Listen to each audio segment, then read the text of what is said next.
this week on the Back Table Podcast.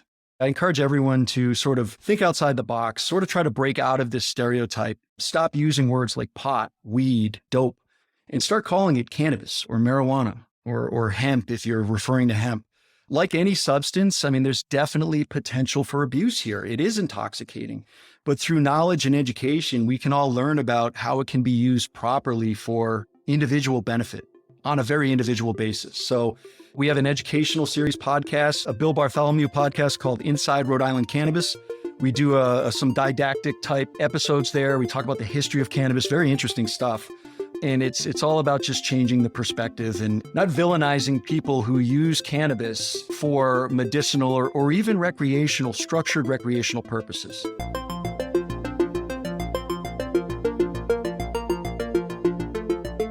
Hey everyone, and welcome to the Back Table Innovation Podcast. You can find all previous episodes of our podcast on iTunes, Spotify, and on backtable.com. This is our next installment in the Back Table Innovation Show, where you will hear stories from physician entrepreneurs who are helping to drive healthcare forward through medtech innovation. Today we have a very special episode, a topic that we've never covered before, but I'm excited to learn more about it from our guest, as I do believe it has the potential to help a lot of people suffering from cancer, chronic pain, as well as a number of other ailments. We're going to be discussing medicinal cannabis, and with us we have interventional radiologist and physician entrepreneur, Dr. Jason Iannuccilli. Jason, real quick, did I just butcher your name? No, it's perfect, actually. Okay, Kudos. Perfect. I would. Thanks, man. I practiced that before we started, based off of the prior episode. For our audience, if anyone missed it, check out an oldie but goodie. This goes way back to episode 26 when we had Jason on with Chris Beck on radio versus femoral access for Y90. Really excited to reconnect with Jason and have him back on for something very different topic-wise, and this will probably go out on the innovation show as well as our vascular and interventional show to spotlight Jason. Welcome, Jason. Welcome back to the show. Thanks, Aaron. Yeah, I'm excited to be back on, obviously under much different circumstances than the first time around, but hopefully equally as interesting. Yeah, so let's jump into that. So it's been a few years since we had you on. Tell us, for our audience maybe who didn't listen to episode 26, can you give us an idea of your background real quick and then kind of where you are now? Sure. So I'm born and raised Rhode Island native. I actually, from high school, matriculated at Brown in the program of liberal medical education, the PLME program, which is an 8-year program combining undergrad with medical school. So, early interest in being a doctor, went through that program, chose to go into radiology, got involved in some radiology research with the local program at Brown University, and decided to do my residency at Brown as well. From there, I was very attracted to interventional radiology, mainly for the interventional oncology side of it. And I then went and did my fellowship at UCLA, which, as you know, is a major liver transplant hospital. So very kind of heavily weighted in IO and hepatobiliary. And then from there, my wife and I both have family in Rhode Island. So we came back, and I actually took up my initial career with the group that trained me right here in Rhode Island at Brown. In the midst of my sort of IR profession, I did serve as the division chief for about 4 years, just up to shortly before my departure.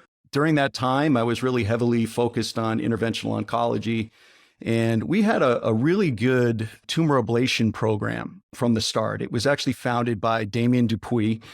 And, as he sort of transitioned on, I took over that clinic and I sort of rebranded it as an interventional oncology division, where we started bringing the vascular treatments in as well, and sort of, doing sort of a larger scope assessment of combination therapies for patients, and making sure that we were heavily integrated with all of the neighboring transplant hospitals, because Brown in and of itself is not a transplant hospital per se. So when you're practicing IO and you're out in the tertiary hospital realm, but you're not a transplant hospital, you have to have, very strong communication with the systems that are providing transplant services. So a lot of that building the IO division was making sure that we had those relationships. I had a fantastic team, and that's really where I put most of my effort in my professional training. So working with mostly liver cancer patients in IO therapies at Brown. Sounds like it was a great program. There's a couple guys in my group who trained under you,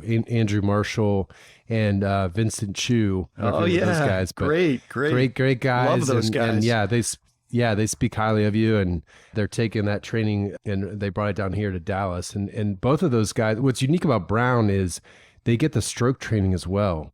And so I know those guys have been involved in building a stroke program down here. So yeah, I just wanted to throw that out there as well. Those guys speak really highly of training under you at Brown. It's great to hear. But yeah, so let's talk a little bit about what brought you where you are today with basically taking a break from clinical medicine and starting this company, PureVita Labs. Tell us, let's jump into that origin story. Absolutely. It's kind of interesting. You sort of go through life and you never really know where it's going to take you. But, as I mentioned, I was very heavily involved in the interventional oncology practice, and that was the bulk of my patient experiences. So, within that clinic, especially with liver cancer, anyone who treats HCC patients knows that you really do become more or less a sort of primary hub of clinical care for those patients. You do have medical oncologists that are involved, but a lot of times they kind of help you manage medical issues, but you are really sort of orchestrating the treatment plan and the follow-up. And patients, they come to you with questions. And, in the cancer realm, obviously the cannabis movement, the legalization movement has been ongoing. It's relatively recent, but it is really picking up speed. And around 2016, when it really started, the legalization movement really started to pop, I had several patients that were asking me questions about medicinal cannabis. I really didn't know what to tell them. I mean, this isn't something you get taught in medical school. I didn't know much about the endocannabinoid system, mainly because it was just recently discovered within the last 20 years, but it wasn't taught to me. So I felt frustrated in not being able to give them solid advice on how to go about selecting the right product for what they wanted to use it for. And also in just sort of entertaining the conversation. My initial instinct was, oh God, how can cannabis at all be medicinal? You know what I mean? Like, look, truth be told, this is legal in Rhode Island now. And, looking back on my life and in the exposure that I had to cannabis, it was this really unstructured experience where, there wasn't really any control over it. And most of the time you saw people just getting high, and I was like, well, I guess I kind of get it. If cancer patients want to feel high and it improves their quality of life, then all right, I'll support it. But bottom line is I really didn't know what I was talking about and I didn't understand it. So I started doing a lot of my own research. I started reading about the basic science behind what we know about cannabinoids and terpenes and how they interact with the human body and various organ systems to sort of maintain homeostasis. And in the course of my research, I actually started to change my opinion. From a scientific standpoint, I actually realized, look, like there is a molecular basis here that makes sense for a lot of the medicinal benefits behind cannabis, a lot of the ones that have been sort of proclaimed. There's actually research that has been done in humans up until about the early 1970s, when really the kibosh was put on it with the Controlled Substances Act. So there's a lot out there. And as I started to educate myself, I became a little more fluent in my conversation with patients. And they started telling me about their experiences in the medicinal cannabis industry. And I realized that this whole industry it's sort of a mess. There are safety issues. A lot of these cannabis products, they have to be produced in a way where there aren't contaminants introduced, where, patients ingesting them are going to cause harm to themselves. There's really no guidance. When these patients walk into a medicinal dispensary, there isn't a lot of science behind, the advice that they're being given on how to choose the right product.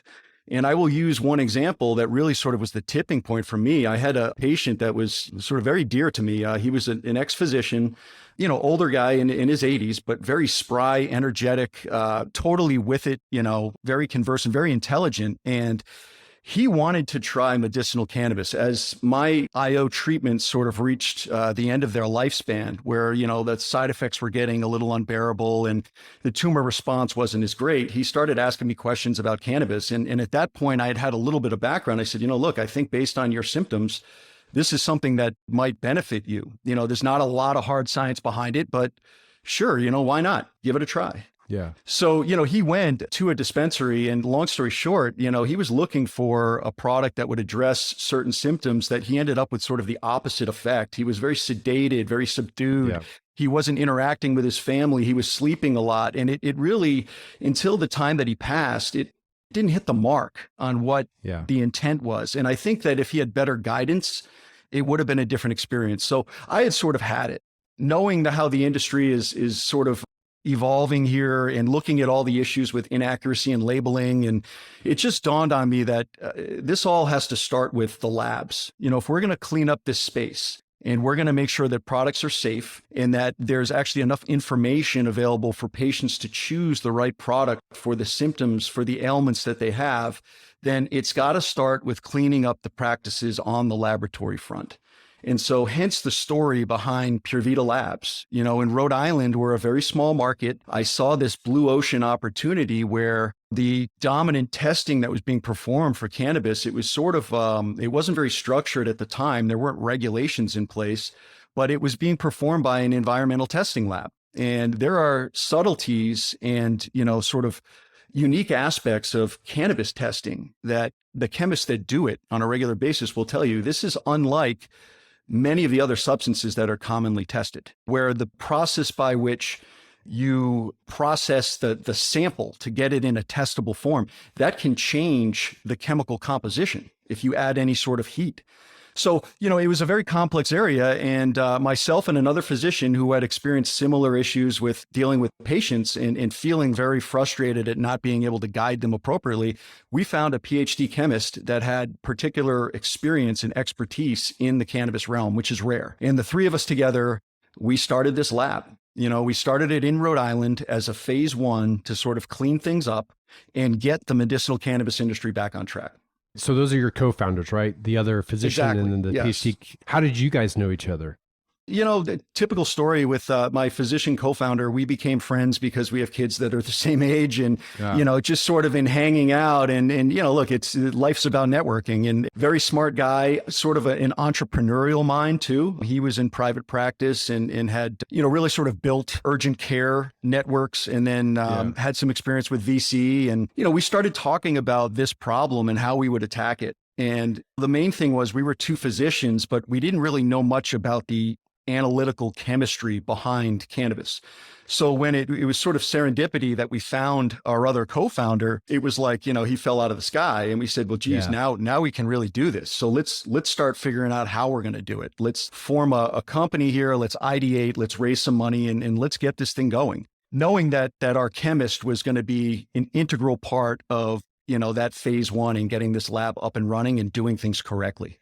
Yeah. So that's so interesting. So were you guys just kind of talking about it socially at soccer games and stuff, or what? Yeah. I mean, that's exactly it. I started talking about, geez, like it's so frustrating. I get cancer patients that ask me a lot of questions about medical cannabis. And, this is here. It's approved. It was legal in Rhode Island from a medicinal standpoint. But I'm like, they're telling me that this market is a mess, that they really have I'm like, this is nothing like medicine, where a physician hands a prescription to a patient and it's a specific drug at a specific dose and there are instructions there.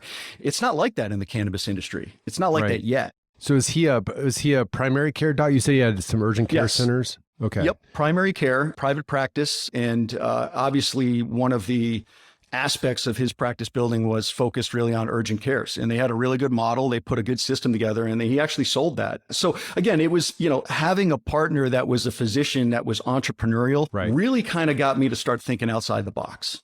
Yeah, because you come from the academic side where you had more of the IO knowledge and had the direct patient contact and experience to know that these patients could use this. And he came it from more, I guess, a business side, but also he probably, as a primary care doc, had some patients who go to him for medicinal cannabis and had some experience there too. Yeah, so it for sounds arthritis like a great fit. and all sorts of things. So I mean, it's actually it's very, very prevalent out there. And the trick is getting patients to admit that they actually use it. And now if you're registered as a medical patient, obviously that information is out there, but there are a lot of people that source their cannabis on the illicit market and they use it for medicinal purposes. So again, it's widespread and there was commonality there in understanding where the problem was. So the two of us started really just researching Deep what dive. the state of Yeah. affairs was. Yeah. And it really uncovered a lot of dirt on this industry that we're like, geez, there's got to be a better way. And that was why we got started. Well, I'm so curious. I'm always curious about how like people kind of meet up, match up, align in their vision. And then also you guys realized, okay, we can cover this from a clinical standpoint and even maybe a business standpoint, but we really need the scientist here to contribute to this. And so how did you go about seeking out your PhD? And sorry, I didn't catch his name. So so my physician co-founder partner is Dr. Jonathan Martin, and Stuart Procter is our PhD analytical chemist. And it's kind of ironic, but John, being a primary care physician, was sort of onboarding a new patient, doing his full history and physical, and was going through that social history that you almost glance over. And he said, "So what do you do for work?" And he said, "Oh, I'm a chemist." "Oh, yeah. Well, what aspect of chemistry?" "Oh, I've been in the cannabis realm for quite a while." And then he was like, "Wow. Oh God," took the white coat off, closed the door, said, "Look, I don't want to transcend the professional nature of this encounter, but I do want to talk to you a little bit about this." So he spent some time with him, and that was sort of how the conversation and the dialogue got started. At the time, Stuart was actually working in sales for one of the biggest analytical instrument manufacturers that is being used in the cannabis industry. So part of his job was going around and helping people set up infrastructure-wise, these cannabis labs, because it was really starting to be an area of focus in the industry. Not a lot of investment going into it, but definitely markets demonstrating that there was a need. So we really, it was almost serendipity. And, I'm going to say it again numerous times, but, every successful entrepreneur has a story where they have a very strong vision, but there's always a stroke of luck, always. Yes. And, some of it is just recognizing opportunity and having your eyes and ears open at all turns. And it's tough for a physician because we are trained so differently. We totally immerse ourselves in the basic science that we feel is going to be relevant to what we want to do in practice. And, it takes a lot to get to where you want to be. So you really are consumed by one circle, more or less, as a physician. I think it's common. So this was a very good experience for me going through this and meeting these gentlemen. Well, I love hearing that story. It does sound like serendipity. I mean, if he had just glossed over his social history, like, you may not have met him, and so, and so absolutely. Like if that was a radiologist doing that social history, it might have never happened. But jokes aside, I love hearing stories like that. Like you said, just random luck that does go into success. So for those of us who have like limited knowledge about the medicinal cannabis industry, I'm in Texas, so we're not even close, right? I mean, I want you to kind of give us a lay of the land, literally, in terms of, we don't have to go state by state, but what are some of the states out there? And obviously Rhode Island is more progressive in this, but can you give us an idea of like, are there any states where there's a good model that exists? And also just go over some nomenclature. We talk about marijuana, weed, cannabis. What is the correct nomenclature when we're talking to patients about this? Sure. I mean, I'll start with the nomenclature part because this is obviously, I think, a crucial element in trying to reverse stereotypes. Yeah. Obviously people call it pot, weed, grass, dope. They're sort of derogatory type terms, but they have become commonplace. And, the technical term for marijuana and hemp together is cannabis. Marijuana, by definition, is cannabis that has greater than 0.3% THC by weight in the flower. Hemp, on the other hand, is minuscule amounts of THC, non-psychoactive, less than 0.3% by definition. So, again, I mean, a lot of people, hemp and marijuana rather, are so intimately related. It's part of the reason why we have seen like the prohibition efforts develop and all of like the politics behind how cannabis became a Scheduled I, which, is far too extensive to go into in the scope of this talk. But, we do have a educational podcast series that we do through Bartholomew Town. It's called Inside Rhode Island Cannabis. And we devoted a whole episode to the history of cannabis as medicine and all of the events that led up to prohibition. And it's astounding. There's a ton of racism and xenophobia, and political lobbying and special interest groups that had such influence in keeping this product or this plant rather, in this sort of really guarded Schedule 1 category. As a physician, it's a little disheartening, but it's eye-opening, and it's worth anyone that has, a curiosity over it. I encourage you to check out that podcast. But in any event, so that nomenclature-wise, we talk about marijuana, we talk about hemp. Cannabis is the blanket term to cover both of them, and really it's based on THC potency. This industry is still so new that I wouldn't say that any one state has gotten it entirely right so far, but collectively, there's a lot of progress being made. And there are much better ways to do this, but we hope to sort of establish this ideal model of how a cannabis market should function right here in Rhode Island. It's a small market, it's a small state,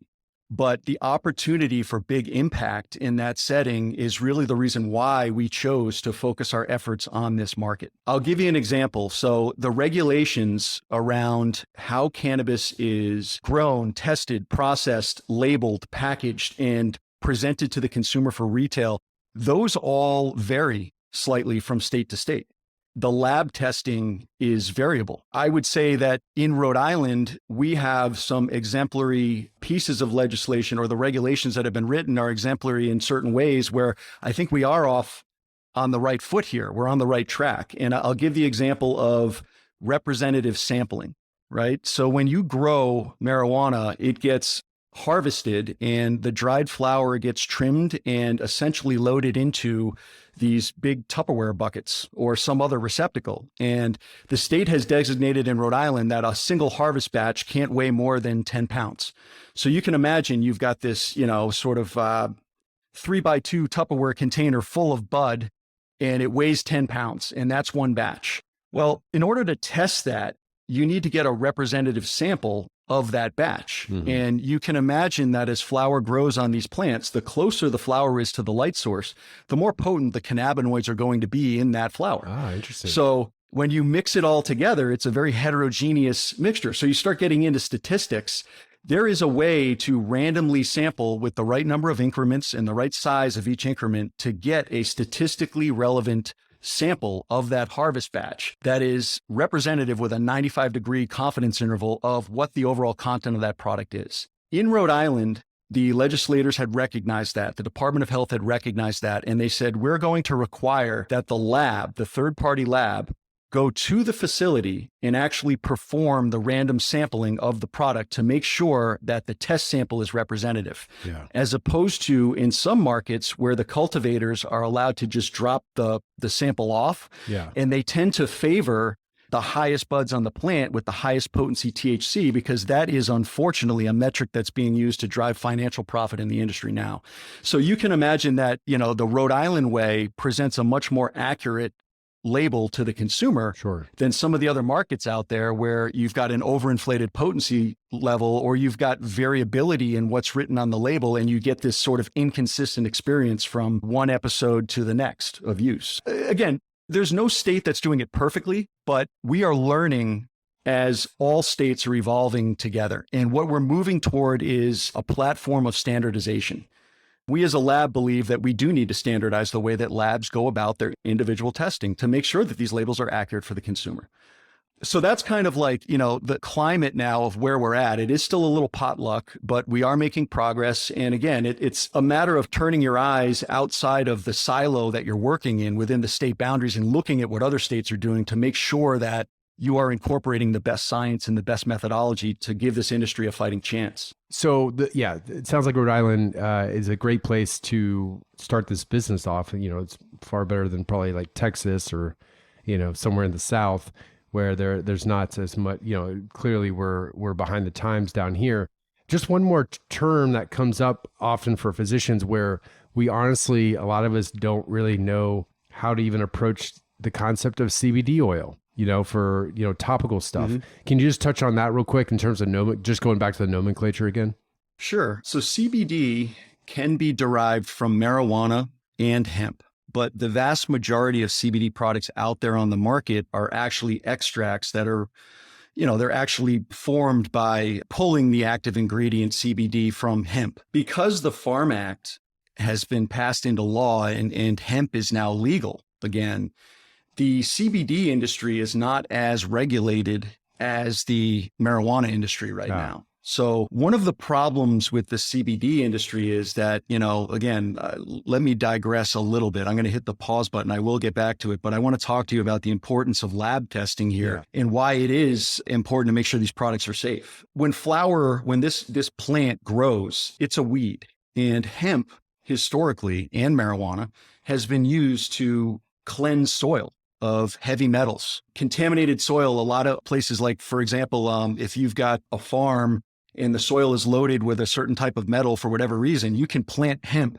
and extract that metal from the soil. So these things are like sponges, they're weeds, and they will soak up whatever environmental contaminant is out there. It will end up in the plant. And that's part of the reason why it's very important to test these substances. Cannabis in and of itself, the actual oils that are in the plant, in terms of a safety profile, I mean, it's way safer than something like alcohol. Yeah. But when you introduce contaminants into the plant, now you can actually really introduce health risks that otherwise wouldn't be there. So what do we test for? We test for a number of things. Obviously, we test for potency. We test for the cannabinoid profile. We test for all the other active ingredients so we can actually provide some information as to what the product's going to do. But on the safety side of things, we have to test for microbial contaminants that could end up in this, like mold, which has been a big problem in the industry. Yeah. We need to test for toxic metals, lead, arsenic, cadmium. There's a whole list of things we test for. When you talk about extracts, where you're extracting the oil from the plant, what you basically do in that situation is you add a solvent. You've really dissolved the oil from the plant matter, and that solvent could be ethanol, or the more efficient way to do it is to use hydrocarbons like butane, propane, pentane, all these things that you don't want to be residual in the product. So for extracts, vape cartridges, we test for residual solvents as well. And we also test for pesticides. So there's a number of things that cannabis needs to be tested for to make sure that it is pure and that it's safe. Now you get back to the CBD industry, and because it's not as heavily regulated right now, the regulations for all hemp and hemp-related products is under the jurisdiction of the USDA. Now, this was rapidly legalized, and there's a little bit of a lag in resources and infrastructure on how that industry gets sort of policed and regulated right now. So what you're getting is a lot of hemp extracts for CBD products that aren't required to be tested for residual solvents. So if you buy something at like the gas station market, for example, you may be getting CBD oil, but you could be getting residual butane or pentane or some other solvent chemical that's in there that you don't really want in there, because there was no standard set that this had to be tested for. And when you put those chemicals into your lungs, that can actually cause damage. And we've seen this with the vape crisis. Let's talk about that. Definitely. I will definitely get into that. But, the CBD market right now is a little bit of a Wild West show. So, there are brands out there that are doing it very well. And I'll lob one out there, not to be specific to any one brand, but Charlotte's Web is one that is known to have strict protocols on how they have their products tested. They guarantee their consumers a certain level of safety. And again, you do pay a little bit more for those products. But the point is that, when safety is at stake, it is important. And that is also the importance of the lab testing. So I wanted to back up a little bit, though, because you wanted a little bit of an overview on how the medicinal cannabis market works. And I will tell you that it may come as a little bit of a shock to a lot of people out there. Just because it's medicinal doesn't mean that there's strict oversight by a physician. Really, what these programs, what they do is they allow patients with qualifying diagnoses or conditions to actually get a permission card, a registration card, to walk into one of these facilities and actually legally buy products for use. The physician, the only thing they do is basically sign off on the fact that these patients actually have this qualifying diagnosis. They will fill out paperwork, and then, the patient will register with the state program, probably pay a small fee, and then get their registration card. But when they walk into the dispensary, they really only have the people on the dispensary staff to talk to for guidance. I mean, their physician may be knowledgeable and they may give them some advanced tips on what to pick out, what to look for. But you can imagine that this market is very different than what we're used to in medical practice, where patients are wildly left to their own actions here in trying to pick the right product. And a lot of times it can miss the mark.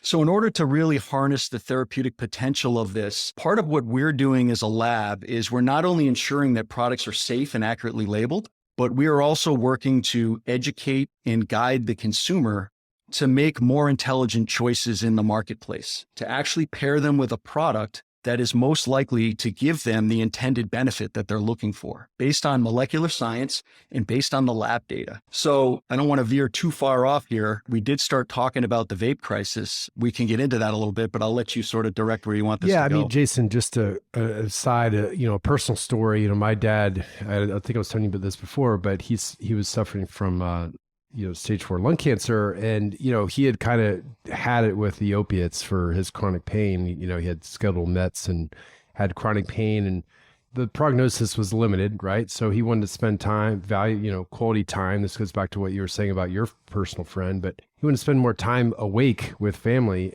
So, he was in Ohio, and I took him to one of these bud shops, and it's a very well established, people were very nice, treated him very well. But when it came to making a decision on what was going to actually help him in his case, I mean, they had a whole menu and everything. I was impressed by that. And, they had some percentages on the menu, but my dad had no idea what he was looking at, and the person had no idea what my dad's condition was. He just saw that he was on oxygen and was sick and maybe needed something to help. And so I think that much like your friend, he ended up being a little bit disappointed in what he went home with because he never ended up using it. Maybe he tried it once and then realized, well, I'm sleeping the same as I was on the morphine, right? And so I feel like from watching this experience, like everything that you say makes total sense, right? And even from the physician perspective, education, like you guys are doing two major things, right? You're testing, which is essential for safety and consistency and accurately labeled so that patients can have a consistent experience, but also educating physicians, the healthcare community, as well as patients on what these products do. Because we're oblivious. I said that at the beginning. We're completely oblivious. And so docs need to know. If they're going to prescribe it and let the patient go to see one of these bud tenders, the docs kind of have to steer them, hey, you might want to try this product because this is what the feedback I'm getting. And also getting feedback from their patients when it is successful. Why was it successful? And so all that data collection is huge. And so, the vape crisis is what it is. I mean, people have read the news. I want to get into the data collection that you guys are going to be doing with this. And so let's talk about your proprietary direct-to-consumer data interface platform that seems like so much potential with that. So let's jump into that. Of course, because it's proprietary, it hasn't yet been launched in Rhode Island. It's coming soon. So there's only so much that I can say about it. But I will say this, that the general concept is that we use our knowledge as physicians of human biology and the molecular science that is known about how the various active ingredients in cannabis interact with the human body. We combine that with the laboratory data to sort of pair an individual consumer with the ideal cannabis product for their intended effect or experience. And let me just sort of liken it to something that people are probably more familiar with. Obviously, the wine industry, I will make one blanket statement that we talk a lot about medicinal cannabis. I would argue that recreational cannabis and medicinal cannabis do have a significant amount of overlap. There are a lot of people that use alcohol or cannabis or whatever for self-medication purposes to alleviate stress, anxiety, sort of unwind, relax after like a long, stressful day. There's a lot of intent behind why people choose to use these products. And because of the various spectrum of effects that the chemical composition of these products can cause in downstream in the user, there is an element of choice there. Our platform really is designed to take the experience that you want to have and pair it with the product that is most likely to help you achieve that mind state or physical sensation that would sort of make that experience that you want to have more relevant or enjoyable. So, on the recreational realm, this platform, that's really where it's going to start. But the medicinal side of specifics in how we can guide patients with specific illnesses towards specific products, as the FDA sort of loosens some of their restrictions, as we deschedule cannabis from its Schedule I category, we will be allowed to make definitive claims based on evidence that this product is helpful for treating this particular aspect of this disease state. Right now, we have to be very, very vague. Hey, if you're having trouble sleeping, this product can help for that. It's not this product treats, some specific sleep disorder or insomnia. You can't say something like that because that is an FDA regulated statement. So the platform that we're designing here is really using the data. Like you said, it's aggregating data from the laboratory side and from the consumer behavior side and synthesizing that data through an algorithmic engine that looks at the chemical profile of the product that someone is considering using and tells them how likely this product is to pair with their intended mood or experience that they want to have. Very, very powerful platform. And I would argue that, look, we're not the only ones trying to do this. I think that our unique opportunity here is that we have realized that no one's really going to be able to solve this problem in isolation. Physicians alone aren't going to solve it. Tech gurus alone aren't going to solve it. Biologists aren't going to solve it. But together, we can actually combine skill sets to actually create a system that works. And that's where we're going with our model. We are collaborating and we are really designing a platform that has the ability to scale even beyond the Rhode Island market. Yeah. But the reason why we chose Rhode Island to start is because we have this reputation here of being a craft cannabis market where a lot of the products that are being grown or produced have these unique names. So you can't go look these things up on like Leafly or some other platform that, goes on strain name that tries to tell you, hey, every product with this strain name is going to cause this effect based on 3,000 users that have used a product with this same name and blah, blah, blah. The bottom line is you don't know that all those products were the same. You don't know that their chemical composition was the same. So by pulling in the right pieces of data, we can actually create a much more powerful recommendation engine that learns as it goes. And that's the intent here, is that we are going to launch this in a craft cannabis market to help guide consumers in a realm where products are, it's a bunch of alien names out there. Right. And we're then going to move that from the recreational realm to more of a medicinal realm when the feds loosen some of the restrictions and when we're able to do that. Yeah, that sounds smart. I mean, you work with what you got, right? In terms of information and data people are using recreationally. You said it learns as it goes. That sounds very AI. Are you guys attaching that to it? Like, is there like an AI algorithm? Yeah, absolutely. And, AI to me is, it's a sort of a nebulous concept. I mean, I get it from a definitional standpoint, but how it actually gets programmed and everything, it's very interesting. And, I'm certainly not a tech guru, so I can't elaborate on that further, but it's all about pattern recognition. And by recognizing patterns and interfacing with various data input mechanisms, you can actually process and synthesize multiple data points in complex ways. And again, this is the tech side of taking the medicinal science, the biological science, the individual consumer, ontology, and coming up with an accurate and precise recommendation for an individual. Our biology is different. Our endocannabinoid systems are different from individual to individual. Different people have different sensitivities to these products. So we talk about first standardizing labels and knowing what's in the product. And then step 2 is, well, what's your ideal dose? And, I didn't mention this earlier, but one of the things that was sort of a revelation to me as I was researching cannabis is the vast majority of medicinal patients that use cannabis, they don't want to get high from the substance. They want to reap the benefits of the active ingredients in there from an anti-inflammatory standpoint or a pain relief standpoint, but they don't want to be so mentally gorked out that they can't interact in society and function. And, that sort of stereotypical picture of your classic stoner, that doesn't apply to medicinal patients, the vast majority of them. And I feel like, there are stereotypes here that they're holding the industry back. They're, a burden for the individuals that actually do get a benefit from these products. And I think that as a society, we need to start educating ourselves, learning more, and embracing the fact that this is a whole new personal health and wellness revolution here that is taking hold. Yeah. And I honestly believe that. And, just to touch again on setbacks, we did kind of gloss over the whole vape crisis, but that was a huge setback, right, to the whole industry because of all the black market stuff that was going on. It was causing the pulmonary fibrosis and acute respiratory syndromes that are happening in kids. Can you just share a little bit about that and how that was such a setback, how that's caused some of this stigma? Sure, absolutely. And honestly, this ties into how we really got started as a business here. I mean, raising capital is it's a huge pain no matter how you slice it.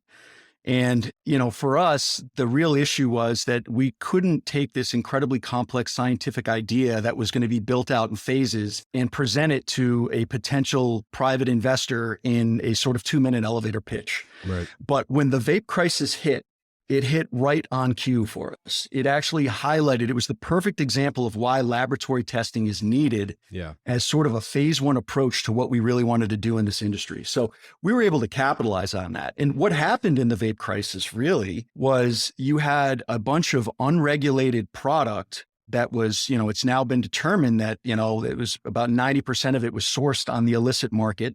So it wasn't tested. And, when you're dealing with extracts, so they were taking extracted cannabis oil and they were diluting it.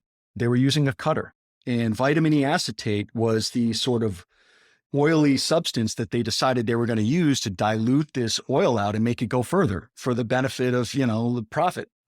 The problem is that when you take vitamin E acetate and you heat it and you inhale it into the lungs, your body cannot really break it down, evacuate, and clear it the same way that you can with pure cannabis oil. So this vitamin E oil form was really accumulating in the alveoli in the lungs in these patients after prolonged use. And they essentially were presenting with lipoid pneumonias, where it was an ARDS type picture. And doctors didn't know whether it was infectious, inflammatory, all they could do is put you on a ventilator. But if you can't oxygenate well enough, you start going into multi-system organ failure and you can die. And all of this, what it did was once we figured out that it was vitamin E acetate and that this was something that was being artificially introduced into these substances and they were being sort of infiltrated into the market, that was a real big aha moment for the cannabis testing industry. Yeah. And a lot of legislators at that point said, okay, cannabis testing absolutely has to happen. We need to make sure that if we're going to allow this, these products have to be safe. Yeah. And so, yes, it was the illicit market that made the huge mistake, but it benefited the legal market because it actually painted this picture in the minds of consumers that, look, I should be choosing products that are slightly more expensive just because I know that they're safe and they've been tested. Right. As opposed to taking a chance on something from your local dealer. So that's how the vape crisis really played into our scenario. But, it's big. Yeah. It's kind of like moonshine, right? And versus getting some whiskey. Absolutely. And getting your Jim Beam. Absolutely. Yeah, there are incredible parallels to, you look at the history of the alcohol industry and how everything transpired to where it's become sort of integrated into society like it is today. And I honestly believe with every fiber of my being that this is exactly what is happening with cannabis right now. And people are going to learn that this is not this scary substance. It was just, in the past, there was no way to control the use of it. Right. There wasn't lab testing. You didn't know what the THC potency was in the products you were using. You didn't know what other ingredients were in there. It was, there was a joint that was rolled up. It got passed around in a circle, and most people sort of oversaturated their CB1 receptors and they felt sort of disoriented, or they lost touch with reality, that sort of uncontrolled experience of being stoned. And that's how they associated the cannabis effect. Yeah. And now we have technology. We have much better ways to administer a dose in a measured out incremental fashion where we can really use those pharmacokinetic relationships and hone in on what the appropriate dose is to maximize the positive attributes, but minimize the negative side effects. And that's where the chemistry and the biology and the molecular science really comes in. But we're there as an industry. That is the issue right now, is making sure that we offer products that can give the consumer a consistent, predictable experience. Yeah, you're right. I mean, you look back at what happened post-prohibition, basically standardizing how alcohol is made and the safety protocols and everything and distribution. You're right. There's a whole history lesson there that I'm sure you could take from alcohol. Yep, absolutely. So starting a new business is expensive, especially a lab. And it sounds like you guys have, there's a lot that goes into it, employees, equipment, everything. How did you guys fund it at the beginning? Was it bootstrapping, friends and family, crowdfunding, business partners, VC? Yeah. So, like every other business in the cannabis industry, we didn't have access to traditional bank funding. Most banks are FDIC insured. The federal government backs them. And because this is a federally illegal substance, they were worried about risking, their insurance coverage. So they weren't willing to make those investments on cannabis businesses. So, fortunately, there are some smaller banks like local credit unions that have actually embraced the industry and are providing financial services now. But in the beginning, we couldn't go to a bank and say, hey, we need $3 million to get a lab up and running. So we started off in the sort of private equity realm. And what we found was, because in the beginning, my network wasn't all that extensive, most of the private investors that we had access to were really real estate type deal investors. And it's very tough when you're dealing with a startup that has a huge amount of growth potential, when you're trying to actually assess from the beginning, before you've even started generating revenue, what the business is worth. So if someone's going to put up $3 million, how much of this business do they actually want? And, as a founder, you really, in an intro round, you don't want to give up much more than 20 to 25% of your business. So we were working on a $10 million valuation, and it was very tough to a real estate investor to explain the concept, get them to understand the science, and buy into the value of what it is that we were looking to do. So, long story short, we ended up going with friends and family. And, we decided to use the convertible note as an investment vehicle. I think it's a very good tool for startups, particularly ones in our situation. And essentially what it is you take on essentially it's a structured loan from an investor. There's a term on it, usually about 3 years or so, at a decided upon interest rate. And what happens is it allows the company, because you haven't really formally established a valuation, it allows the company that amount of time for that term, like 3 years or so, to build and grow and start generating the revenue to really prove what that overall value, the equity, would be worth.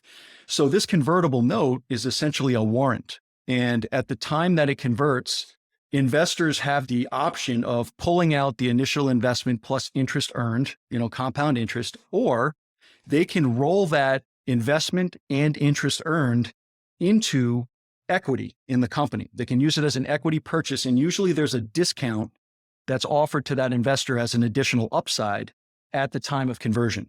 So it's a very, very effective tool, especially when you can't come to agreement on what the valuation of a company is in the beginning. And that's what we used. And we were ultimately able to raise about $3 million from friends and family. And it took the vast majority of that to get a lab structurally up and running. I mean, we have over $1 million worth of equipment in there. But, again, it's scientists, it's high salaries. This is a very high overhead cost enterprise. But, we were lucky. I obviously, in my career and in my sort of locale here, there are a lot of people that have seen what I've accomplished and they know what I'm capable of. And I have such a strong vision here that, this to them was like, if I'm going to bet on anybody, I'm going to bet on you. And I'm incredibly grateful for all of those people, because they gave me the opportunity to really sort of see a vision through, which is, again, it's a sense of freedom that, you just can never experience in any other way. So yeah, convertible note. And that's where we are now. We're about a year and a half into that term. Well, that's a great segue into my next question is, let's talk a little bit about your decision to step away from clinical medicine and follow the startup journey 100%. You talk about, when you kind of took that leap, people are investing in you, you're investing in yourself. Do you have any regret leaving? Like, do you miss clinical medicine? A, how long ago did you leave? And B, was there a void, or is there still a void that you feel like is clinical medicine left behind? It's funny. You talk about how well this news sort of resonates with various professionals that I work with on a regular basis. And there are a lot of eyebrows being raised. We just sort of are emerging from this pandemic that those of us in the audience that are IRs, you definitely felt that pandemic. We were on the front lines. We were probably doing more because we were minimally invasive than we had in the past. So, just the whole process of going through that pandemic, it did take a toll on a lot of physicians. But that being said, there were eyebrows that were raised as far as my motives behind why I was switching this up. It's very tough to get people to embrace the same vision that I have because of the level of understanding that I have acquired into the science behind this. So I think that there are definitely people that are skeptical, but honestly, what I would say is I mean, how do I want to say this without, Yeah. I don't have any regrets. Yeah. I have zero regrets. In fact, I would say that I am working just as hard, if not harder than I ever have, but I'm living my best life. Good. I mean, this is really seeing a dream take root and grow and feeling, some element of control over how I budget my time. I am always going to be all in, and I'm going to demonstrate the same level of work ethic that I always have. But at least this way I get to decide when I want to turn it on and off. And there's more balance in my life. So, quite honestly, I don't have regrets, but I do miss some of that clinical aspect of medicine. I mean, I did enjoy it. I mean, there was no problem with the field or what I was doing. I just felt like this was such an opportunity, and the opportunity was now to really capitalize on it, that it was enough for me in my risk-averse nature to really want to just take the leap. And I did. So as of December 1st of last year, I have gone full-time with this company. I'm not really that involved in the basic science of the lab, but I am involved in moving phase 2 forward with the consumer guidance platform and the tech initiative and all that. So it all worked out pretty well with timing. It was sort of a rapid jump, but it just made sense. And I'm, again, no regrets. We probably could have a follow-up conversation in a year or two, and I can give you an update. I mean, look, nothing's for certain, but it's exciting. It's a feeling of being alive that, as an entrepreneur, that I never really got to experience that much beyond the first few years of going into IR, where things were still new and exciting.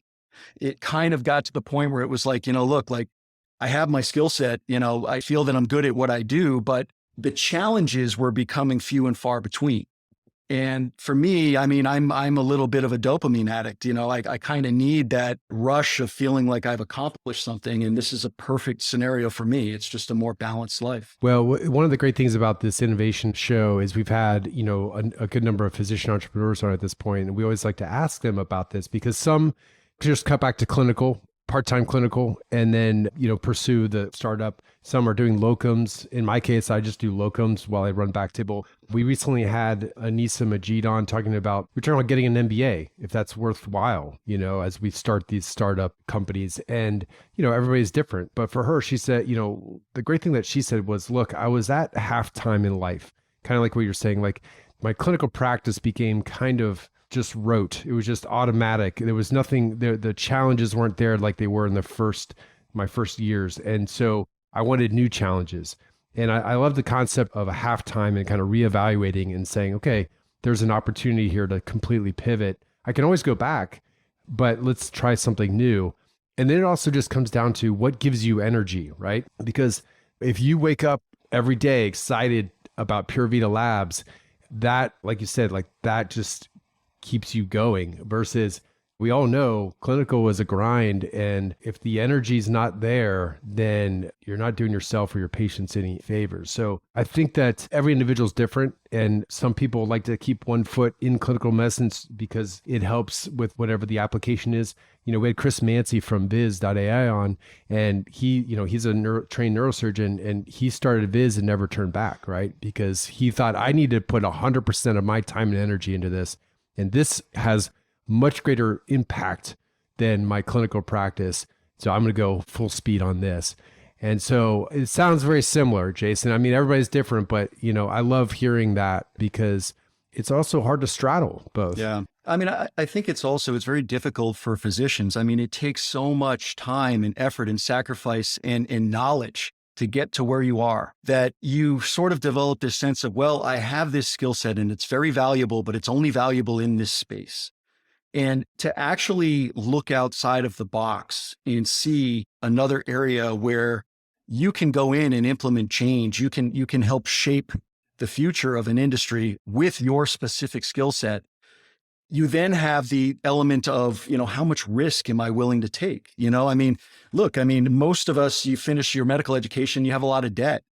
And the type of money that you want to make, you need to make to pay back that debt and live the way you want to feel comfortably. It's tough to do that in another area of profession. And I think that this sort of doctor trap mentality does hold a lot of people that have great ideas back. And like I said, look, life is about networking. It's about serendipity in a way and chance events. And the people that you meet that inspire you will push you one way or the other. And I was fortunate to have an idea that only got stronger with time and thought.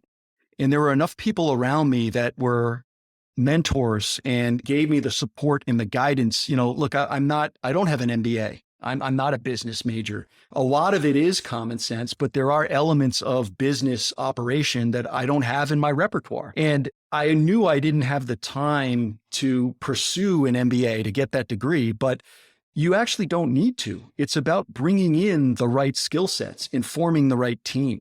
And if you really do have an idea and you have a vision as an entrepreneur and you can see a pathway to getting that vision to grow and come to fruition, if you can assemble the right team and you can surround yourselves with enough skill sets that make you feel comfortable, you should go for it. And again, I'm just saying that because I feel like, you do get stuck in an environment in traditional medicine where you don't have control and it does weigh on you. Whether or not you acknowledge it or not, there are frustrating parts of medical practice. I mean, there's frustration in everything, but you are not just a man or a woman with a skill set and able to practice the way that you see fit. There are lots of rules and requirements and paperwork and all the other stuff that really kind of drag down why you actually went into medicine to begin with. And if you are like that, if you are a person that is starting to feel that way and you do have an idea, explore it. Don't be afraid. Don't sit there and say, oh, you know what? I have my skill set and it's only applicable here. If you can bring it into a new domain, at least entertain it. Convince yourself that it's time to make the leap if you're starting to feel unhappy. Yeah, I think those are inspiring words. I mean, I think that there's a lot of docs out there who may not even have the financial restraints. I mean, clearly, if you're just out of training, you got a bunch of debt, that's a big risk. But if you're mid-career, midlife, and feeling a little bit run down and you have an idea, I think that you'll realize how energizing it is to take that risk. And you'll find it's not that risky. It's actually, in some cases, even saving your life, because you might even feel healthier. I noticed your Whoop. I got a Whoop as well. Oh, yeah. And, stuff like that, what an amazing startup, right? I mean, it's not even a startup anymore, but just what that they've done with the health data and just a big step up, I think, from just the Apple Watch. How long have you had yours for? Going on 2 years now. Oh, okay. And honestly, I mean, look, I've learned a lot. Let's tie this back into how people choose to use recreational substances to self-medicate, right? I have noticed that even, with alcohol, if I have, a couple glasses of wine at dinner, my sleep is completely disrupted. I feel like I go to bed and I wake up and I slept soundly, but most people that have had this experience know that you do run out of energy the next day. And you look at the REM and non-REM sleep patterns, and alcohol is incredibly disruptive to sleep. I mean, it's essentially, yet it's mainstream and it's accepted in society. And there are various cannabinoids that actually help with REM and non-REM cycles. And again, I mean, part of this is I'm a walking experiment in my own personal wellness. I have turned a corner over the last 6 months. I feel like I am more healthy now than I ever had been. And again, when I talk to physicians about this, the one thing I will say is, look, it's very easy to be so involved in what it is you do to meet the demands of your profession that you start to let your own personal health go south. And you really need to take care of yourself to be at your best to take care of everybody else. And, again, it's about striking a balance, but, it's just random thought, but the Whoop strap has been very influential for me in tracking my own data and figuring out what works for me and what doesn't. I feel the same way. Yeah. Strain. I found the same way with the alcohol and the sleep. 2 drinks. And I was talking to a buddy of mine. He's a marathon guy. And he was like, man, I cap it at 2 drinks. Anything over that, and I don't sleep as well. My recoveries are crap. And it's really eye-opening, actually, how alcohol affects your sleep, how important sleep is, and the strain thing. I mean, I guess this turned into a bit of a plug for Whoop, but I've really enjoyed it, and I find it useful in sort of tracking my personal health. Yeah, it's a fantastic company. I mean, I do think it takes a certain personality to really appreciate the value in it. For physicians, it's awesome. I mean, where most of us are kind of data and science geeks and, this type of stuff, when you can sort of start to hone in on cause and effect, it's powerful stuff. But, again, I mean, we started talking about, this sort of personal wellness revolution. And I do think that the time is ripe right now for cannabis. And, look, I mean, people that are still doubters, the vast majority of medications that we use right now in the pharmaceutical realm are derivatives or isolates of molecules that are produced by plants. There is a lot of science behind the plant-based diet and how it can improve a lot of ailments that, are commonly suffered by humans. Inflammation has sort of become a part of our lives. It's in our food sources, our mass manufactured foods, just the production process or preservatives that are added to improve shelf life. I mean, gluten is a good example. It causes inflammation in most people. There's a book out there called Wheat Belly. It's worth reading. But you start to realize that inflammation is the root of all evil. And when you look at plants in plant-based medicines, most of the molecules produced by plants, particularly cannabis, are anti-inflammatory in nature. And if you can calm that inflammational process down in your body, you are going to be susceptible to fewer ailments that are, inflammatory pain mediated, like arthritis. You name it. I mean, inflammation, it disrupts sleep, stress, the persistently elevated cortisol levels, and, that sort of spiraling into metabolic instability. All of this is what we do to ourselves. And if we can utilize components that are natural and supplement with those components the same way that we supplement with vitamins, and we can achieve a new balance, correct deficits where they exist, we can be much healthier. And there's a lot of science. We could talk for hours about the specifics behind the endocannabinoid system and how terpenes interact with various receptors. I'll give you one example. Linalool is the major terpene that is found in lavender. And we know from aromatherapy research that linalool has a calming, relaxing effect on the body. Terpenes are absorbed through the skin very effectively, but they're most effectively administered through inhalation. They're the flavor and aroma compounds that help modulate that sort of THC experience. And we know now from a molecular basis that linalool does interact with the serotonin receptors in the brain. So there's certainly reason why these effects that we have seen in the aromatherapy realm, they actually are occurring. There's basic science there behind it. And the more you read and the more you uncover with cannabis, you will find those types of relationships, and it's interesting. But the main issue is that, with plant-based medicines, the reason why they have sort of never really gained as much traction as the pharmaceuticals is that they are sort of, these sort of whole plant experiences. You don't really know what every individual active ingredient is that's in there that's going to really truly cause that effect, or whether it's more of an entourage effect where it's all of these things acting together. And honestly, dosing has always been a problem with botanical medicines. How do you consistently deliver the same experience and make sure that the active ingredients are all in there and that you're giving that consumer that sort of predictable effect like you can with a pharmaceutical drug? Look, cannabis was available in pharmacies all the way up and through the early 1900s. Cannabis tinctures and oils were being used for treatment of a vast array of common household ailments. And, again, all of that sort of prohibition type stuff that evolved, a lot of it being political, really kind of wiped that off the map. And now that we have more technology, we have better ways of administering these plant-based ingredients. And it's not all about THC. I want to argue that until the cows come home. Let's forget about this THC potency issue. It's destroying the industry. It's not all about getting high.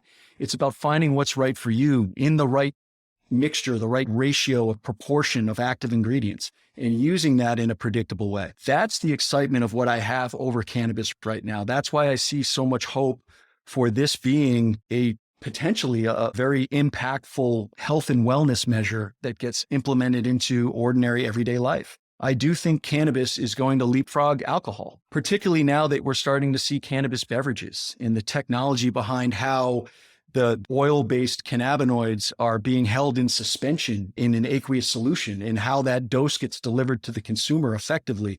That's all science and technology that's bringing us into that era. So people that enjoy sipping on a can, you're going to be able to get the same effect that you can get with alcohol, that relaxation effect, in a small dose without the hangover, without the inflammation that you normally get from the alcohol. And I see a huge amount of promise here, and that's where we're headed as an industry. That'd be amazing. And maybe without the intoxication, hopefully that impedes certain things, with driving. But hopefully by that time we'll have autonomous drivers anyway, so we won't have to worry about that. Yeah. You never know. I mean, society is changing so quickly, yeah. but again, lots of challenges ahead, like I said, but we are definitely on our way as an industry. I'm very excited to be involved at this stage. And I just see a huge need for medical perspective, scientists getting involved in really sort of making this industry what it could be, destroying the stereotypes that have existed up until now. And, and that's really what this is all about. Yeah. Well, Jason, that's a great place to put a pin in it. I really appreciate you coming on. Very inspiring what you're doing. Do you ever listen to The Drive with Peter Attia? I do. Yes. I think you would be a great guest on that show because, Peter's much smarter than I am. He could really geek out on this stuff with you. And I think that would be another good one. But I appreciate you coming on. Any final words for our audience before we jump off? One thing I did want to ask you, are you looking for investors, for any physician investors out there? So right now we're focused on launching our beta platform in Rhode Island, and we have some metrics around how we're going to analyze its impact in the market over the next 12 months. And then we're going to be pursuing a big Series A. So yes, it's in the near future. It's not immediately, but we are kind of running that endeavor in parallel. We're getting ready for it per se. But as far as like final thoughts, I would just say I encourage everyone to sort of think outside the box, sort of try to break out of this stereotype, stop using words like pot, weed, dope, and start calling it cannabis or marijuana or hemp if you're referring to hemp. Like any substance, I mean, there's definitely potential for abuse here. It is intoxicating, but through knowledge and education, we can all learn about how it can be used properly for individual benefit on a very individual basis. So check out our we have an educational series podcast, not to promote that, but it's a Bill Bartholomew podcast called Inside Rhode Island Cannabis.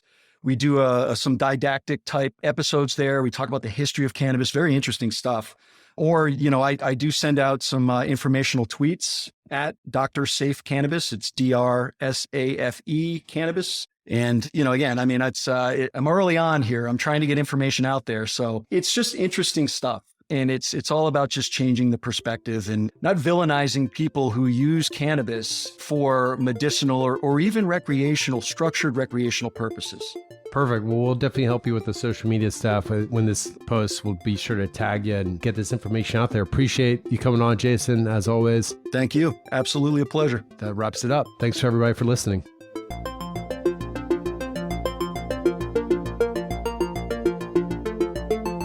Thank you so much for listening. If you haven't already, make sure to subscribe, rate the podcast 5 stars, and share with a friend.